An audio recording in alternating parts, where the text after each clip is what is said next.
You're coming in, it doesn't promise to be rosy for you. It's not going to be rosy. It has never been a rosy thing for me. But because of the fact that I know that in not being rosy, I will look for something positive in that not being rosy. I will want my pressure on that positivity, in that negativity, and then I will change it into something that that is going to shock you.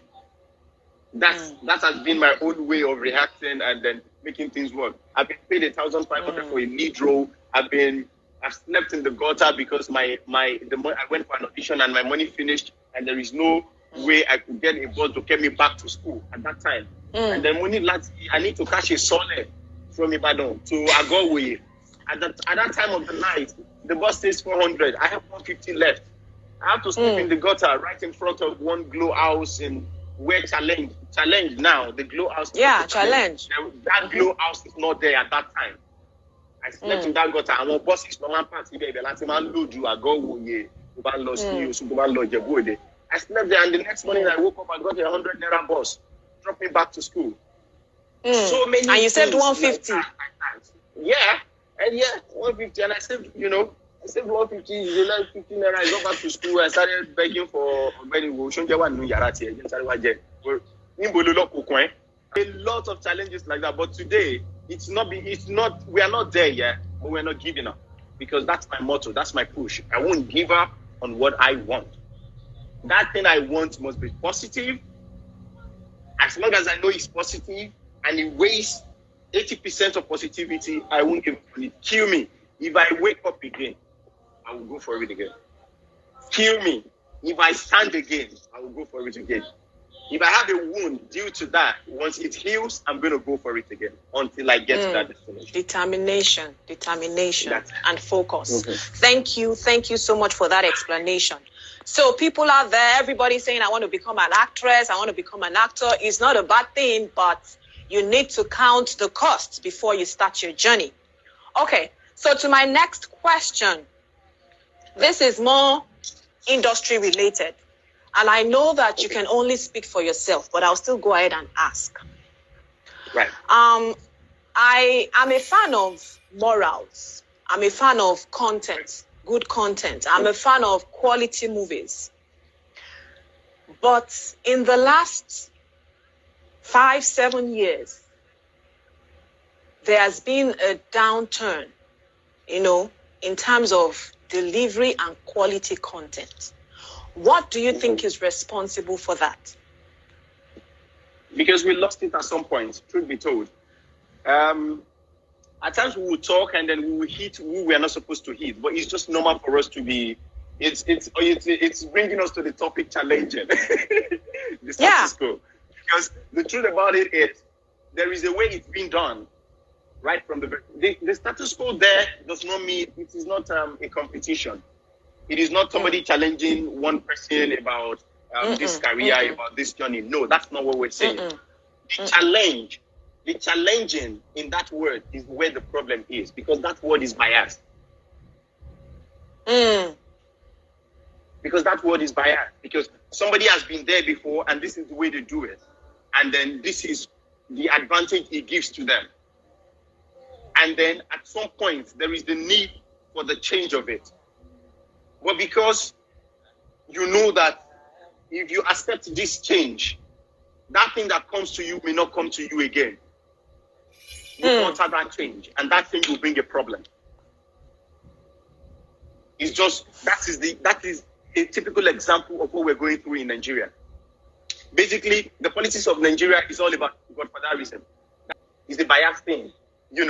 Now you've been there. You know how it is. There are some certain stuff that you do that brings you some kind of leverage.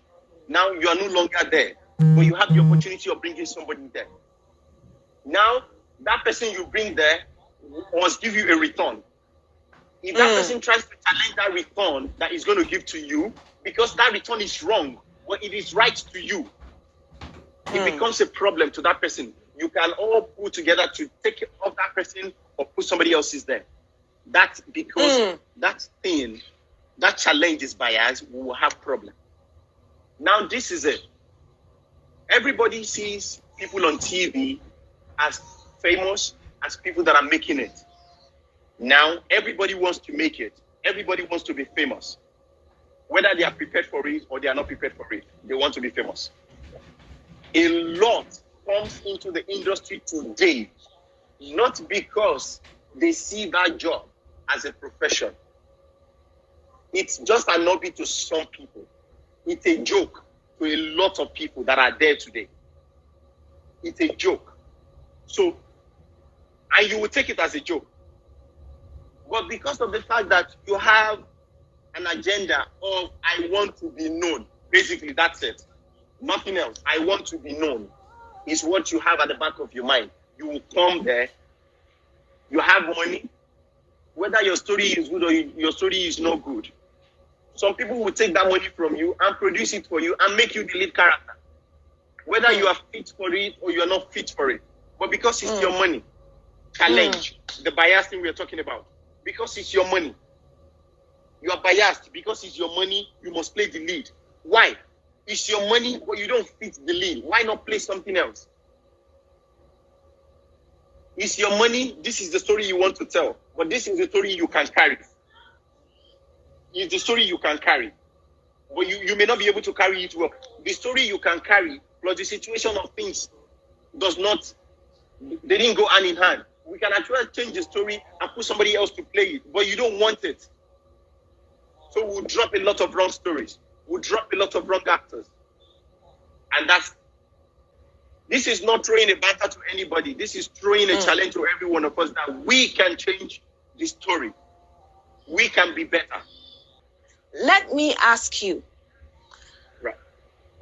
Has there been any time you went through a script and decided, I don't think I'm going to act in this movie? Yes. Yes, I have. Why? Yes, I have. Because it makes no sense. And then if I do it, I realize that a lot of people will not even, because right now, the problem is once you have a name and then you are blessed for your name to make a difference or for your name to stand out and people can attach importance to your name. My dear, when you do a movie, they are not concerned about the director again. They are not concerned about the producer again. They are not concerned about your other actors again. They will tell you that your name makes an importance. They will ask you, and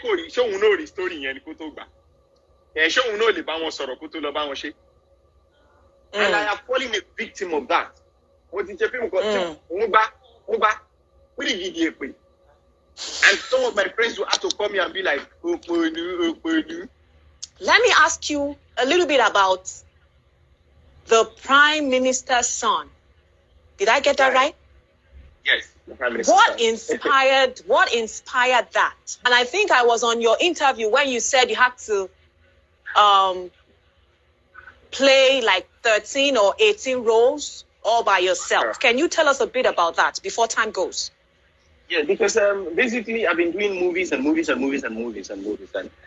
there hasn't been a time for you to just sit yourself down, go through all of the things you have done and see where you are wrong and see where you're going wrong. So I have people around me that I told, okay, you guys have been complaining. Okay, what did you see in me? What did you see that you saw? Okay, watch all of my movies, see. And they came back to me with a report that, Bobo, your English is terrible. Then at times you do some movies, you look so tired. At times you do some movie, you'll be playing a rich man and you'll be acting the opposite.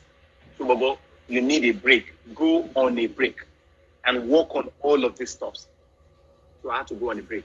And then in my going on a break, I thought about what else can you do? Your coming back from the break must be something big enough to shake so many other stuff. So I had to take something that is very challenging. It is the worst thing the worst challenge any actor will give to himself is a one-man performance. One actor playing just a single role it might be easy, but you dabbling into 12 different characters and they must see every character in that one person is the greatest challenge ever. When my the person that directed it, when he told me, "When you will do it, whatever you want to do, you die if you want to die, but this is what you do." And then we had to go for the Prime Minister's son. And then it wasn't easy though. Questions have started coming in. So someone asked who is your mentor? My mentor. I have a lot of people I see as mentors. But I try as much as possible not to be like any of them. I want to be me. I don't want to be anybody. But all of my mentors, I pick from them. I study them. I pick some fascinating things about them and I add it to myself. So that means if I have 10 and I pick from 10 mentors, I have 20. I have ability to be better than even what I think I can. So I pick a whole lot from Ibrahim Chata. One man I respect a lot. I respect his craft. I pick a lot from Ibrahim Chata. I pick a lot from Odo Adekola. I pick a lot from Femi Adebayo, Muyiwa Ademola, Uncle Anta, Antalaniyo. I pick a whole lot from so many actors. I study a whole lot of foreign actors as well. And I study a whole lot I have animals as some of my mentors. I studied the cat for some time. I had to rear a cat for like 2 to 3 years. Play with the cat. There is this concentration about cats. If they want to there's this concentration about them. There's this way they will move. There's all of those reactions and that coordinates it. So for some time, I did all of those weird things I do to want to get better. So I pick all of those stuff, make it to myself, and then I explore. Okay, thank you. So the next question is Shemi Lore. Shemi Lore is asking, who is your direct boss in the industry? My direct boss, there are 3 of them. First is Afi Seniola, Bayo Tijani, and Muyiwa Ademola. They are together. Great. So directly is Afi Seniola. If you actually train people, or if you have a school where you tutor people? I do not have a direct academy yet because I don't have the resources. I don't have the resources to train people because if I train them, I will now say they should all go out again and start another wahala and journey again. So when I have the resources to train them and employ them and pay them, then I'm going to venture into it. I'm working on all of those, but right now I do not have. I get you. So it looks like I might have to bring you back some other time, hopefully. There's someone that mentioned something here that he or she learns that if you don't have money, you cannot come into the industry as an actor or actress. How true is that? That's so wrong. That's so wrong to say that if you do not have money. But me, I'm going to say, if you do not have araya, if you do not have the mind to face trouble, to go through a lot of stuff to become somebody, don't come. Okay, the next question is, how did you feel playing your role in Adaniko? Idaniko.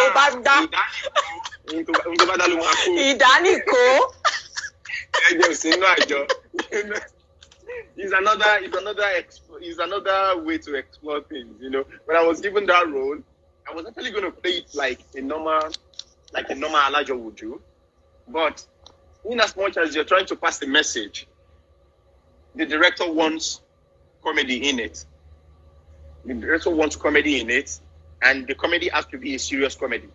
Now, how do you hope to be very serious and then people still laugh and people still get the message?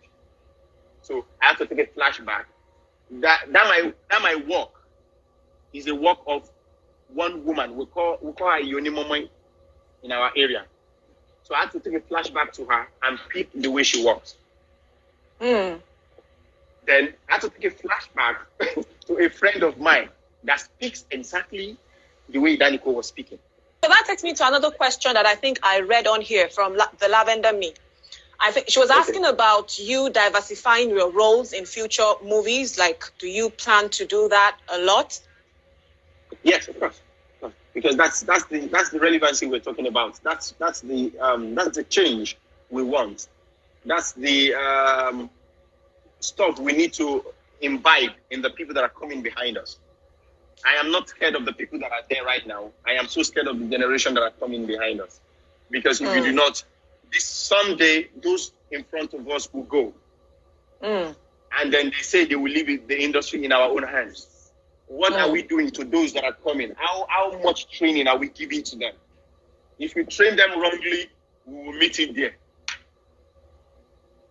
If they train us wrongly, we are seeing it. If we train the other people wrongly, we will meet it there as well. So this is it. It cannot be done like we will not make mistakes because we are human. We would make mistakes at some point. But what is important is how fast are you to call yourself back to order? That's what we are after. Call yourself back to order so that if we go, we should not be scared that the industry will be in a mess. I'm sure the people in front of us are not scared anymore now that this industry, if they leave, it will not be in a mess because we are not taking it softly. We are so ready not to challenge anybody, but to stand a ground that we are agents of change and we should make it happen. And that's what we're trying to lay down for those that are coming behind, because they are the one to grow beyond us and then look down on us again and be like, because we are not going to be at that top forever. We'll drop and they will climb. So we were training them to climb us the right way and be there and stay good. Thank you. Thank you for that answer. Very intelligent answer. Now, let me ask you this parting question. Do you think there is a way that training can be normalized? I know there is TAMPAN. How is TAMPAN affecting standardization of trainings? Because I know that if I don't want to mention names, but right now in my head, I can mention 5 people that will say they have a training school, they have a performing school, or 10 or more than that. But in order not to have, in order to send the right message to people that would love to come into the industry, how do you think a standard can be put across board for all these performing schools? Okay, I think that's the work that our organs will do. I'm sure they can, because I don't think all of this training school that we have, all of this academy, it's not an academy, it's more of a training school. There's a difference between you having an academy and you having a training school. The training school is you can go twice in a day and go for rehearsals. And then they will just tell you, okay, there is no theory and there is no practical. If there is the theory, then there is the practical. You can use a chalkboard to lecture people and then take them to the training ground and train them. Not taking them to the training ground alone and not giving them the theory. It's a whole lot of work. So I feel there can be a sensitization kind of program to everybody that has a training school, and then they should give them like a rule to follow, like a syllabus to follow. This is how a training school should be. This is how they should be trained. And if they stick to the rules, fine. Anyone that doesn't stick to the rule, they should cut them off. Maybe if they cut you off now, let them now take you also to a training school to learn. Then come back to your own training school to replicate the right model. The way it should be this done. table you are shaking. No, okay. It's not shaking. It's not shaking table. It's just because I can also fall a victim of it, and that's why I know that if I have it at some point in time, I might fall a victim of this thing, and I do not want to yet. So I should be able to know that I have all it takes before I drop it. There's a whole. I used to tell people, I said, if you can wait, when I have it, you will see it. I'll post about it. But right now, I don't have it, and I don't want to say I have it. So I think it can be done. It can be done. We just need a way to say we will do it and we can get it done. But we are not ready to say we will do it yet. Amen. We hope that we will be able to do it someday. We hope. Because if I talk, I will die. If I don't talk, I will die. And me, I'm not scared of death. I'm ready to die at any point in time. But I must be sure that I said it and it was written that I said it. Thank you so much. It's such an interesting time with you. It looks like the time is just flying, but I'm going to keep to my words. The worst that can No, happen is me bringing you back on this I would series. like to come And I back. know that I you would, acknowledge my invitation.